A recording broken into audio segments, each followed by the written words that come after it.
How's it going, everyone? This is Kane here, and this is a bit of a update. Quite a few things have happened in the past couple of weeks. Good things and bad things. So to start off, that dude Petty, I found my Oscar a new home. So he is no longer in my cichlid tank. I just don't have the room for him. I've started Project Blue, which most of you already know, which is going through the whole process of breeding electric blues. Got some bad news with that as well. Okay, so I'm going to take you back to my first episode of Project Blue. As you can see, this is a very nice looking electric blue male. This here is my dead fish. Gutted. I went to work and my 2-year-old daughter switched off the power to my tank. So I got home 12 hours later to a dead fish. Where does that stand with Project Blue? Well, fortunately, I'm closer than I was before. I've got this male here, which I originally wanted to breed with, but I needed a female. So I've tracked the female down.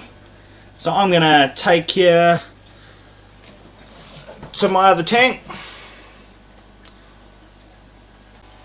So this here is my new fish. She's electric blue Dempsey. She's twice the size of that male I showed you earlier. And to be honest, I actually wanted a female in the first place because I wanted to actually breed with my male, which is over here.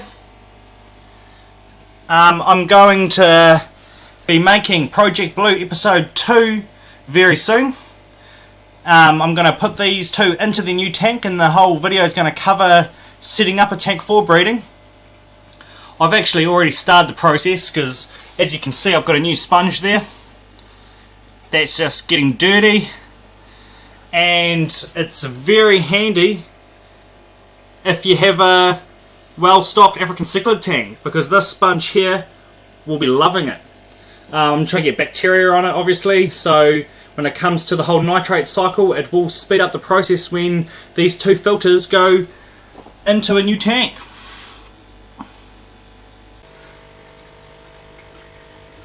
Okay, so I'm gonna wrap this video up with one more thing.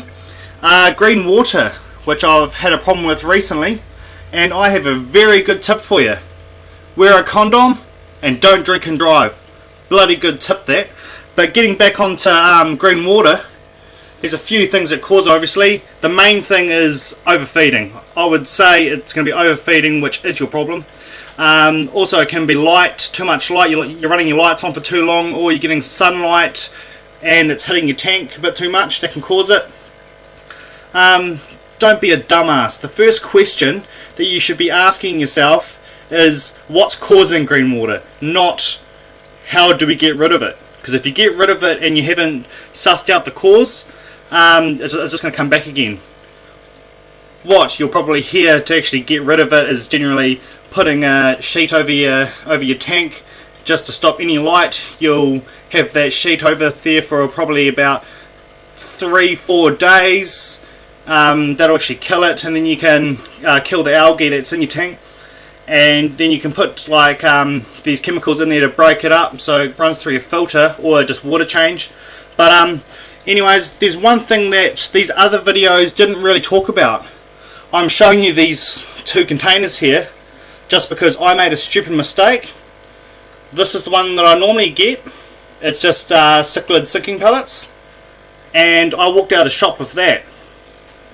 Looks bloody similar, eh? Except, I can't really show you, I guess. One says 1 mil pellets, the other one says 3 mil pellets. Everything on the labelling was the same. Now, everyone's going to tell you overfeeding, blah blah blah. But what they don't tell you is that you could be feeding them the correct amount, but the pellets or the food that you're giving them can be too big for the fish. So I bought these 3 mil pellets and thought, hey, you know what, I'll just throw them in there, they'll eat them. These Mabooners couldn't actually chuck them in their mouth and chew it and swallow it, so they were nibbling at it, spitting it out, nibbling at it, spitting it out, and that was causing a lot of waste. So even though I was actually feeding them the right amount, because they couldn't get the pellets into their mouth, they were creating a lot of waste, and I got green water bloody quick. Yeah, that's what caused the problem. I just did water changes to get rid of it. But yeah, if you're liking my videos, please subscribe and leave a comment. Actually, please leave a comment about this. If you looked at my blue gene Dempsey, that male I showed you, you can see a little bit of fin rot on the end of the dorsal fin. I've been using this here, methylene blue. I don't know too much about it. It was recommended to me from my pet store.